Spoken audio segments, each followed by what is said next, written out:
전기세, 수도요금, 인터넷비, 유튜브 프리미엄, 이게 진짜 꿀입니다. 안녕하세요. 저는 스리랑카 사는 아름입니다. 지난번에 제가 저희 집 영상을 간단하게 보여드렸는데요. 오늘은 저희가 실제 스리랑카 살면서 내는 공공요금, 뭐 인터넷 요금, 그리고 스텝 비용 이런 거를 설명드리려고 해요. 지금은 저희 마당이고요. 지금 오전 10시예요. 근데 요즘은 몬순이 시작됐거든요. 그래서 이게 날씨가 지금 계속 왔다 갔다 해요. 지금 영상 찍기 전에는 해가 막 났었는데 지금 또 살짝 해가 가렸거든요. 그래서 시원해서 좋기는 한데 비가 언제 올지 몰라요. 비가 근데 하루 종일 내리는 건 아니고 뭐 짧게는 10분, 5분, 뭐 길게는 1시간 내렸다가 개고 어두워지고 뭐 이렇습니다. 지금 또 해가 났죠. 그리고 저는 아버님 댁에서 갖고 온 킹코코넛이고요. 되게 맛있어요. 노란색. 요즘 비가 내려서 그런지 안에 물도 많고 되게 달콤합니다. 첫 번째, 전기세.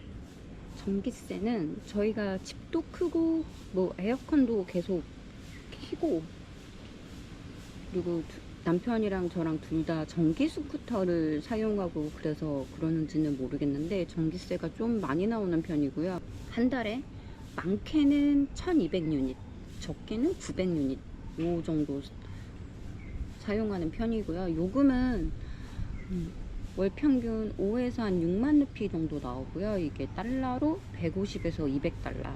한국하고 비교했을 때 제가 그냥 간단하게 네이버에 유닛당 전기요금 해가지고 계산을 해봤는데 1200 유닛을 사용했을 경우 한국에서는 한 38만원 정도 나오더라고요. 그래서 여기도 한국이랑 똑같이 누진세가 있어서 많이 쓰면 많이 쓰는 대로 요금을 더 많이 내는 그런 시스템이고요.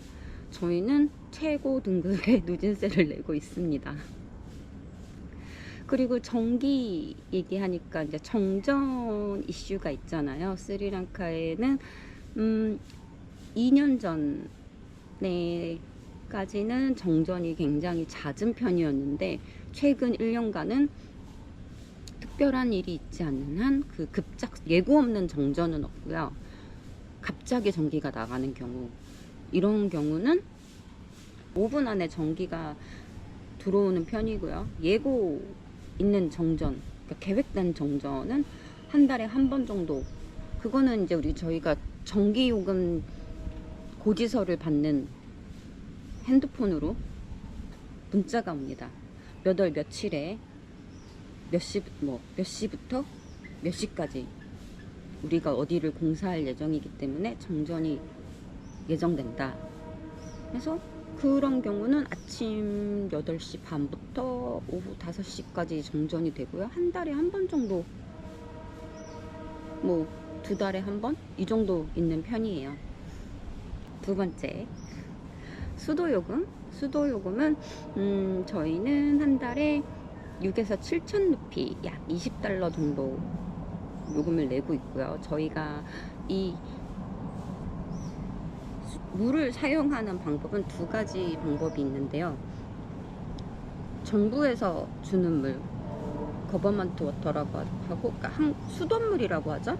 그게 메인으로 사용을 하고, 이게 가끔 단수가 있어요. 그러니까 건기 때, 비가 많이 오지 않을 때는 단수 이슈가 있기 때문에 그렇게 단수가 됐을 때에는 지하수 모터를 돌려서 지하수를 사용을 하고요. 지하수는 요금을 내지 않죠. 공짜죠. 전기 비용만 나가면 되는 거니까. 그러나 지하수를 메인으로 쓰지 않는 이유는 가끔 지하수를 돌려서 사용할 때 보면 물이 흙탕물이 나오는 경우가 있어요. 그러니까 이게 저희가 지하수 수질을 저희가 관리할 수는 없는 거니까, 그러니까 수질 이슈가 있어서 저희는 수돗물을 메인으로 사용합니다. 세 번째, 가스비. 가스비는 여기는 당연히 도시가스는 없고요. 제가 여기 사진 올릴게요. 요런 가스를 요런 걸 사용하고요. 이게 사이즈별로 다르긴 하는데 저희 집이 쓰는 거는 중간 사이즈고, 이게 한 통에 약 3,800루피, 약 12달러 정도예요. 그래서 저희가 지난 8개월 동안 제가 3통을 사용을 했고요. 그러니까 2통 반. 한 1주 전에 새로 바꿨어요. 3통으로. 그래서 뭐 한 통에 한 2달 반 정도 쓰는 것 같고요. 저도 어렸을 때 집에서 이런 가스 사용했었거든요. 프로판 가스 해서 뭐 전화하면 오토바이 뒤에 엉아들이 이렇게 배달해다 주고 이랬었는데, 여기는 불행하게도 배달 시스템은 없고요. 콜롬보에는 있다고 들었는데 저희 동네는 없어요. 그래서 저희가 직접 가서 가지고 와야 되고요. 그래서 저희도 스쿠터로 가서 가지고 오는데, 이 길에서 보면 이제 막 자전거, 스쿠터 이런 데에서 싣고 가는 광경을 흔하게 볼 수 있습니다. 인터넷 비용. 저희 남편하고 저나 둘 다 인터넷으로 일을 하기 때문에 인터넷이 굉장히 중요하고요. 다행히도 스리랑카의 인터넷 속도는 굉장히 안정적입니다. 보통 SLT라고 부르는 광통식망이 있고요. 그리고 다이얼로그에서 이런 중계기 같은 걸 사서 휴대폰 신호처럼 와이파이를 받아서 쓰는 스타일, 뭐 이렇게 두 가지 시스템이 있는 것 같아요. 제가 알기론. 근데 저희는 두 개 다 사용을 해봤고, 근데 이게 어떤 지역에서는 다이얼로그가 잘 되고 어떤 지역에서는 SLT가 잘 되고, SLT가 안 들어가는 집도 있고. 그런데 저희 동네는 SLT가 속도가 훨씬 빠른 편이라 SLT를 사용하고 있고요. 한 달에 요금은 약 13,000루피, 약 40달러, 하나로 한 6만원 정도 돼요. 이게 한국은 인터넷을 집에 설치를 하면 한 달에 뭐 요금 3만원, 2만원, 뭐 잘 기억 안 나요. 저 마지막에 한국에서 3만원, 2만원? 아니다, 휴대폰 결합 요금으로 해서 집에 인터넷은 공짜였던 것 같아요. 그래서 뭐 무제한으로 설치하면 거의 다 주는 데이터 양이 무제한이잖아요. 근데 스리랑카에서는 무제한으로 주는 요금제는 없는 걸로 알고 있고요. 자기가 사용할 만큼 데이터를 사서 그러니까 데이터 플랜을 사서 사용하는 방식이고요. 저희 요금제는 한 달에 한 450기가 정도 되는 요금제고요. 그래서 이걸로 저희 둘이서 거의 큰 이슈가 없는 한 잘 사용하고 있고요. 만약에 데이터를 다 썼을 때는 다시 홈페이지에 들어가서 추가 데이터를 구매해서 사용해야 하고, 뭐 이런 시스템입니다. 휴대폰 요금은 휴대폰은 저는 다이얼로그를 사용하고 있고요. 다이얼로그가 가장 잘 터진대요.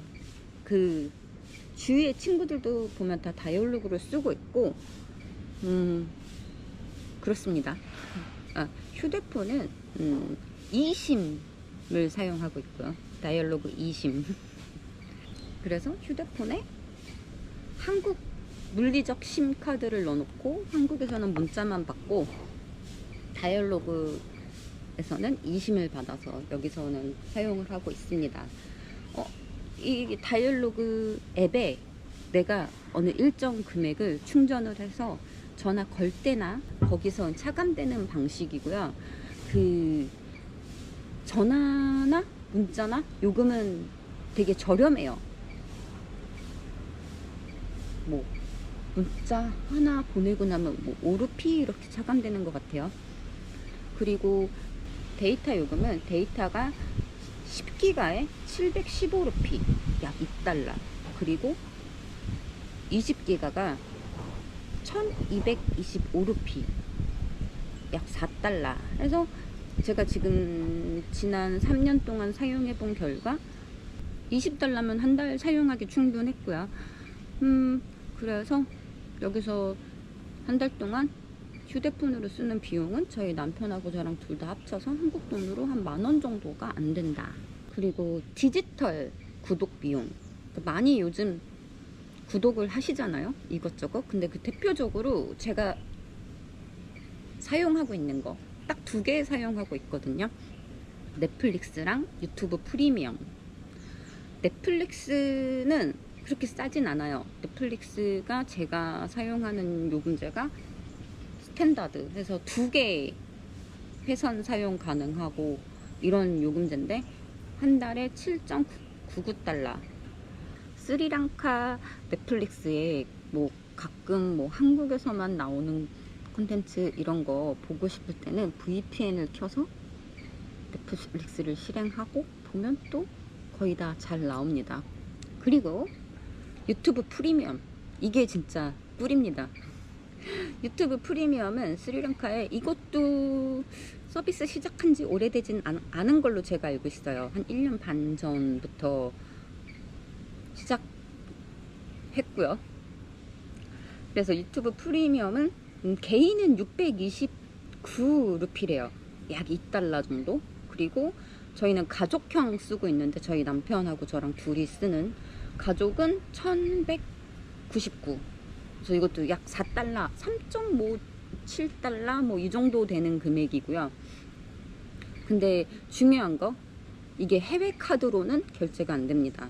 스리랑카 내에서 발급받은 그 결제 수단으로 결제를 해야 이게 유지가 되고, 처음에 모르고 저희가 그 한국에서 발급받은 신용카드로 결제를 했어요. 근데 이게 한 달 정도 있다가 이게 취소가 된 거예요. 그래서 저희가 스리랑카에서 발급받은 카드로 결제를 했더니 되더라고요. 중요합니다.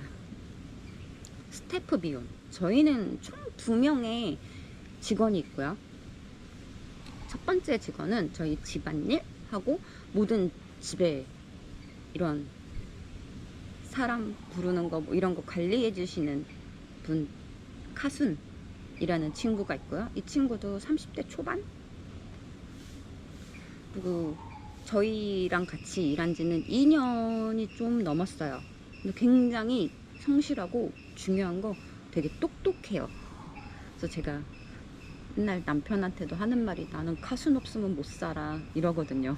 급여는 하루 일당 3,250루피, 약 11달러. 그리고 한 달로 하면 약 270달러입니다.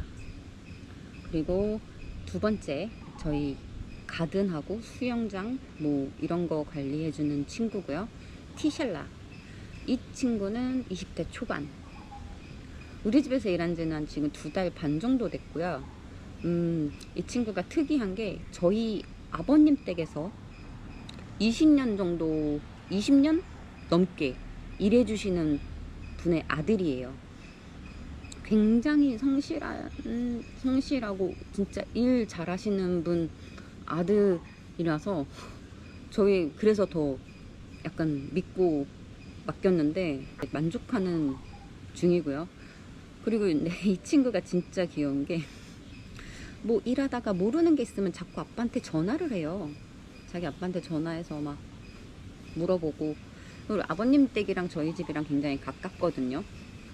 그래서 이제 뭐 만약에 잔디 깎는 기계의 작동법을 뭐 이걸 잘 못하겠다 하면은 아버지가 직접 오셔서 가르쳐주고 가시고 그럽니다. 그래서 아빠 찬스 쓰는 거 귀엽다. 그리고 이 친구는, 그래서 이 친구의 급여는 하루에 3,000루피 해서 10달러, 월급으로 하면 약 250달러 정도가 되고요. 그렇습니다. 참고로 2025년 스리랑카 법정 최저임금은 약 27,000루피, 약 90달러. 그리고 2024년 평균 급여는 약 55,000루피, 그래서 약 180달러. 그래서 현지 기준으로 저희 직원들의 급여는 살짝 괜찮은 편입니다. 지금까지 스리랑카의 생활비, 공공요금, 인터넷 요금 이런 부분을 말씀을 드렸고요. 저도 이번 영상 찍으려고 정리하면서 알게 됐는데요. 모든 공공요금은 한국보다 많이 저렴하다. 비싼 요금은 인터넷 요금 하나밖에 없었거든요. 근데 제가 3년 동안 스리랑카에서 살면서 항상 입에 달고 다닌 말이 스리랑카 물가 싸지 않아. 스리랑카 물가 싸지 않아. 이 말을 진짜 자주 했는데 그거에 대한 이유는 다음 영상에서 제가 소개해 드릴게요. 그러면 재밌게 봐주셨기를 바라면서 저는 다음 영상에서 스리랑카의 실제로 식비, 식료품비, 공산품비, 이런 마트 물가 이런 거에 대해서 가지고 올게요. 그럼 안녕.